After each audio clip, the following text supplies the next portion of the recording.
How come harmony is so easy in music and so difficult with paint? Well, it turns out musicians have specific keys they have to hit to make a chord. They are not just guessing. But isn't just guessing how most painters deal with color harmony? There is actually a very simple chord-like rule that we can use to make our compositions feel elegant, unified, and powerful like music, without overcomplicating our palettes. And this is what we're going to be exploring today, what I call the painter's chords.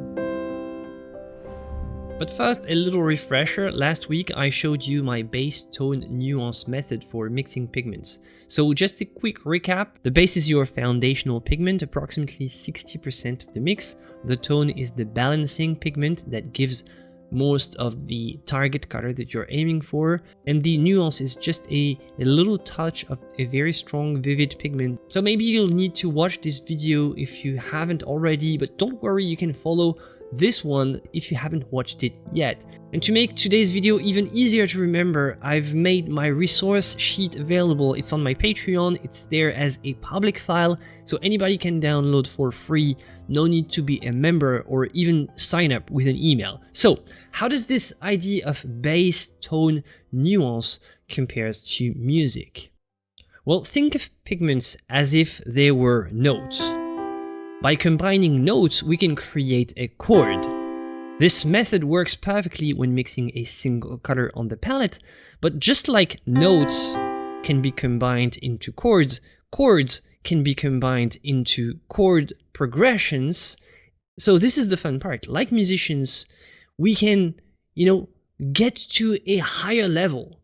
And just like we've used the 60-30-10 proportion for bass, tone, and nuance for mixing single colors, we can also use this for an entire composition to create a very elegant and balanced harmony. So think of it like this. In music, harmony, it doesn't come from a single note, it comes from a chord, right? Color harmony works in the same way. The pigments are like the notes, so you combine them to make a color. Each individual color that you mix on your palette is like a chord. And to paint a full painting, you have to juxtapose colors together. Musicians make it as a progression. But us painters, we are not bounded by futile things like time. Our art is timeless. We're lucky enough to have this. So we can play all of our chords and all of our notes at the same time. But we do have to think very carefully about space, though. Musicians, they don't have to worry about that, but we do. It's the only thing we have, right? So the chord progression for a musician becomes color juxtaposition. The key question is, what color takes up what space on the canvas? And how much space does each color occupy? So let's try to go further in this music idea. The tonic, the tone, is like the root chord in our progression. And let's start with a very simple chord. Let's start with a C. And during the mixing, we were calling this the tone. Now it becomes the tonic. I've just changed. So basically the bass will become the dominant, the tone will become the tonic, and the nuance will become the accent. What we call the tonic is like the root chord in our progressions, like the root note. Let's start with a C. The chord for the C major would be this one, right?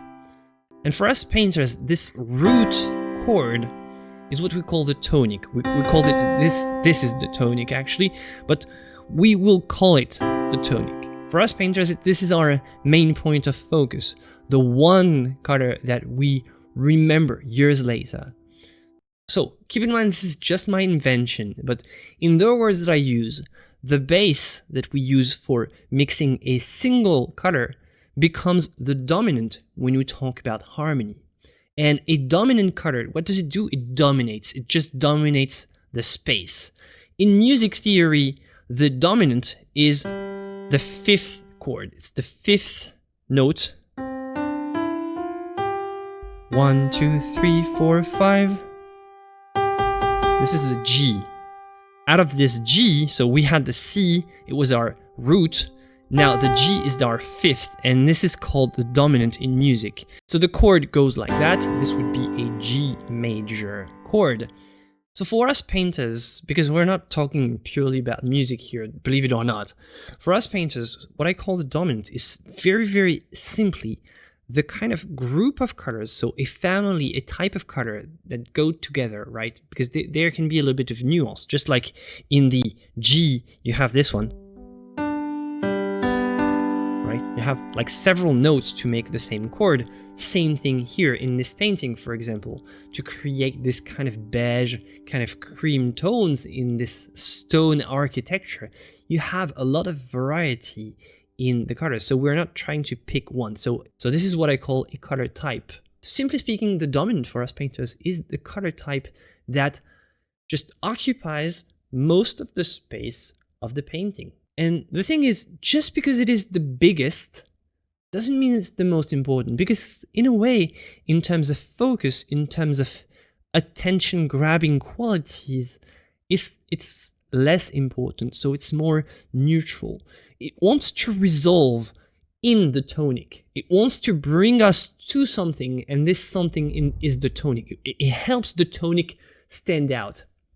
And this idea works really well for music as well, because in music, the dominant always wants to go back to the tonic, right?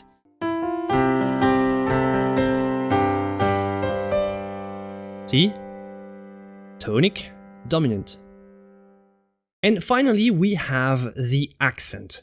The accent is quite easy to understand. It's the spice. For us painters, the accent is just a little touch of an eye-catching hue.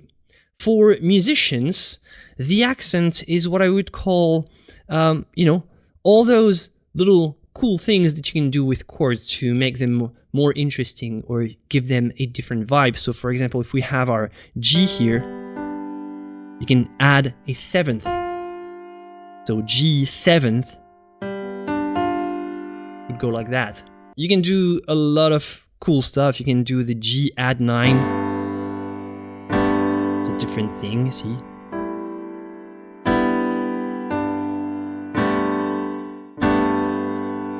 This would be G add 9. There's a lot of cool things that you can do to change the flavor of a chord. It's not mandatory though, and you could forget about it if it wasn't there. And it's just like an accent for a painting. It's very small in proportion, but it enriches the whole thing. You can forget about it, you can change it, you can even remove it, but it would make it less rich. It would maybe make it less nuanced. So this is what we come back to. Nuance becomes accent. So again, now purely in painter's terms, here are the three main concepts to remember. The tonic, it's the main color of the painting, the one that first comes to mind when remembering the painting, the one that is going to give you long-lasting memories, right? Then you have the dominant. It's the color that occupies the largest surface area, but it's generally duller, more neutral. Finally, the accent is a small touch of a color with a small surface area, just supposed to attract the eye. So this is just the basic level, but I hope that you can understand why we can call this approach the painter's chords. Just like musicians create harmony by layering chords, painters create harmony by layering colors in the right proportions. And I know that music and art are totally different, and the idea here is just to feel inspired and find ideas with an elegant formula related to music. And I'm sure that music nerds and painting nerds will have mean things to say about this, but keep in mind that we're just trying to funnel inspiration here. Nothing is set in stone, it's just names that I came up with. It's not a groundbreaking idea, it's just inspiration. So to all music nerds and painting gatekeepers, relax and let's explore some of these ideas with real examples and see if we can just have an idea that resonates with us and inspires us, because that's the point of this video. So this painting is The Rescue by John William Waterhouse. One of my favorite painters is from 1890. And this painting is absolutely mesmerizing. I really like it. If I were to ask you here, What is the dominant? In other words, what color type is occupying the most space? What would you say? Yeah, so it's obviously the creamy whites of the stone architecture here. These colors, they cover most of the surface, creating this structural chromatic background, right? Very neutral. And you can see that the dominant is composed of a pretty wide variety of tones. This is why I call those a color type, a color group if you want. It's not precisely one single color. It can be a family of different colors that go together. Just like in a piano, the G, the B, and the D go together. Now, what would you say is the tonic in this case? If you guessed that this is the green cyan or the turquoise, if you prefer, the turquoise notes in the jewelry, the plants, and the water, the reflection of the water, then you guessed right. This is what the painting has been created for. Those beautiful cyan tones.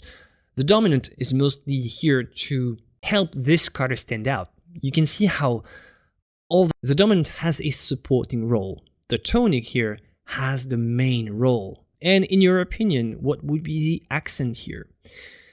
Well, if you guessed the little cluster of pink flowers floating on the water, you'd be right. It's small in size, but it's visually impactful. It commands your attention. Those flowers, they could be purple, right? They could be yellow, they could be orange. It wouldn't be bad, it would just be different. It could be a gray. It would be a little bit more bland and, unremarkable. But it wouldn't break the personality of the whole piece. Now, sure, most of the attention is focused here on this spot, so it really kind of has this spotlight. But doesn't mean that it had to be pink. It can be anything. It could be a big gray ball. So what's important about accents is that without them, the painting would feel a bit more boring. And without the dominant, if it was only the tonic, everywhere it would feel oversaturated with this sign. It would be unbearable. So the harmony comes from the proportion and the relationship between these three roles. But you might have noticed now how we have left the red ochre tones out of the equation so far. So what are they? Are they dominant? Are they tonic? They certainly aren't accents, right? Indeed. And they are what I call the subdominant, because I'm stealing all the words from the musicians. I'm so jealous of them. So for musicians, if this is our root, this is our dominant, the subdominant would be the fourth, so it would be an F major. For us painters, it's a kind of color type that dominates, but less than the dominant. So it's less present, slightly more powerful than the beige cream color of the stone. It takes us somewhere interesting, right? It takes us somewhere visually interesting. It helps us travel in a different direction to help us not get bored of the overwhelming presence of the dominant, this cream beige kind of colors. It's more interesting than the dominant, but it's not as attractive as the tonic. It's in between and takes up a bit more space. If we look at this painting, you can see how the earthy red tones take the painting somewhere else. It breaks the flatness of the dominant, and it's brilliantly echoed here in the roofs, in the background, in the top corner. And the best thing is when the subdominant and the tonic resonate between them, and in this case they are in a sort of a complementary opposition, which really helps it stand out and really strikes a chord, no pun intended. And finally, keep in mind that if we can have a dominant and subdominant understood by how much space they occupy in painting, we can also have what I call a tonic and a subtonic, and it's understood by how much focus they carry, right? The tonic always is about the focus, about attention grabbing, and the dominant is about occupying space.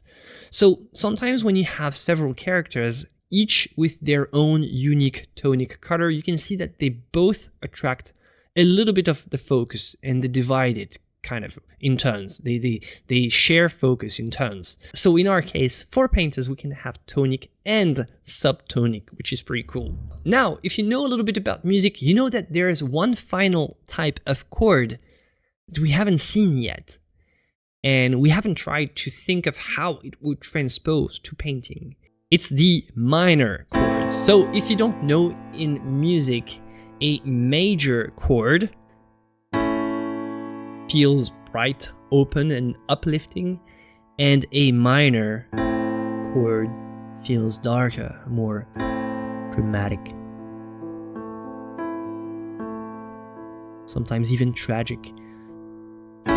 So this is the major A, and this is A minor. And we certainly don't necessarily have the exact equivalent of that, but if we wanted to get some inspiration from this idea in music theory, we could say that when we build our compositions with light, high key colors, low contrast, we're essentially playing in major mode. Think of Impressionists, bright sunlight. Think of this painting. It's joyful harmonies, everything feels very clear, very melodic, and very nice. It's a nice feeling, a nice sunny feeling. But when you push deep in the shadows, when you bring strong contrast and harsh chiaroscuro, you're really entering minor mode. It's dramatic, it's mysterious, it's haunting. Think of Caravaggio or Rembrandt.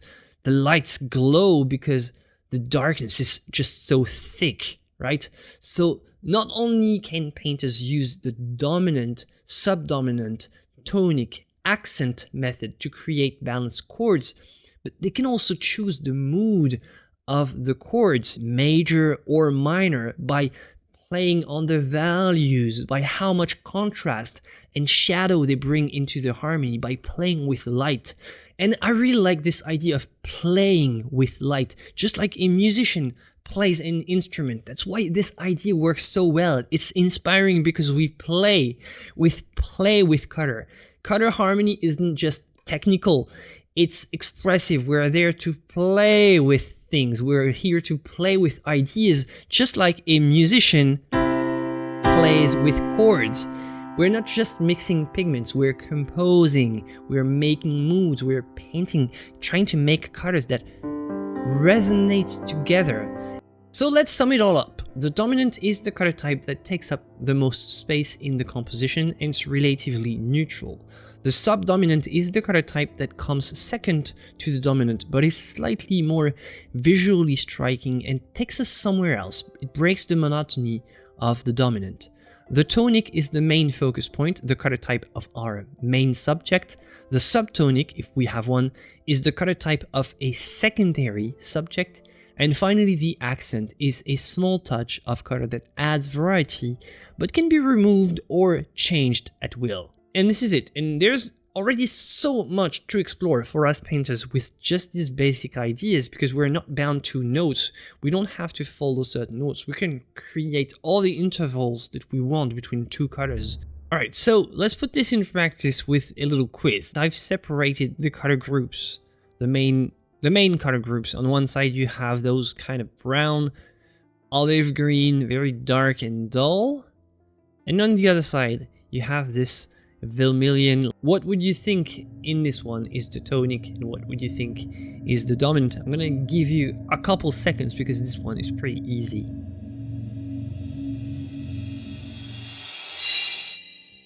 Alright, of course, the green and dull background is the dominant. And here you can see that the dominant is barely above the level of the tonic, but what matters here is more like the dominant is really a background. It's there to support. It has a supporting role, and everything that happens in the background goes back to supporting the color of the tonic. And the tonic is most likely going to be every time the main color of your main subject. Doesn't mean that the tonic itself is the main subject, but that the tonic is a color involved with depicting the main subject. So next quiz. Okay, for this painting I've separated here, I've made you a sort of a simplified, kind of blurry version. Sometimes you can see the color groups a little better this way. I've also isolated the color groups in the color wheel here. And then I want you to ask very easily here, which one is the dominant, which one is the tonic, and can you spot the accent? Because there is an accent, but it's tiny. Maybe you have to zoom in actually to spot the accent. So, I mean, observe very carefully. It's tiny, and that's part of what makes this painting very interesting. It's like it's very far away. I'm giving away too much, am I? All right, stop. So of course, the dominant is this one here, this group of dark brown with this beige, creamy brown, which is a subdominant in this case. So you have the dominant here, which is the very dark, intense, minor, we can say, brown. And the subdominant is this other one, which also takes a little bit of focus. And you see that this glow here, yellowish ochre glow, is a lot more interesting. It just takes us somewhere else, right? Otherwise the dominant would just be the kind of the boring one. But here it supports the whole thing. It's like the night carries it all. And of course the tonic is those wonderful, luscious kind of cyan turquoise waves that managed to appear. It's almost surreal in this place. And the accent was there. Look, here. It's a tiny beacon on the horizon. Congratulations if you've spotted it. Next one, a very famous painting, very famous composition. See, I've isolated the color groups. So you have one here, one here, one here. In this one, I have to say one thing is that we have one dominant, which is composed of various values, and we have a tonic and a subtonic. So we are looking for the dominant, tonic, subtonic, and a bonus if you can find the accent.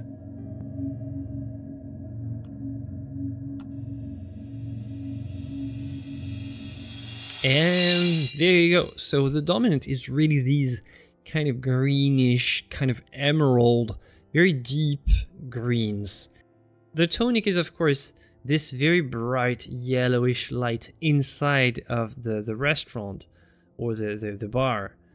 But also these very earthy tones, these earthy browns that really cut and create a strong appeal in the insides, like those wooden colors. And in all this, the accent is, of course, the lady in red.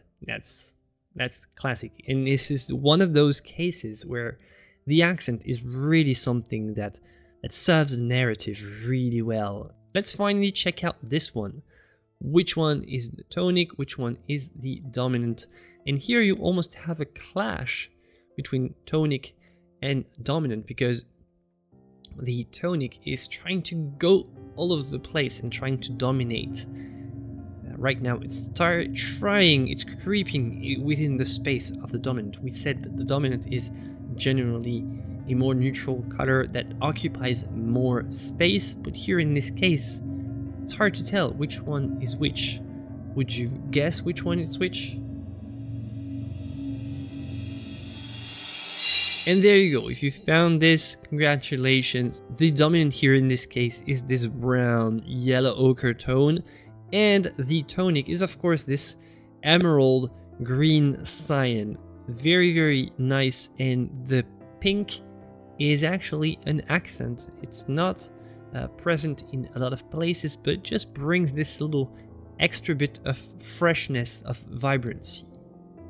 And you can try seeing more paintings like that if you want. It's a great exercise in understanding harmony. It trains your eyes to see how these notions can apply, and just try to not passively observe the painting, but try to understand what's going on inside of how much space each color occupies and what role does it play.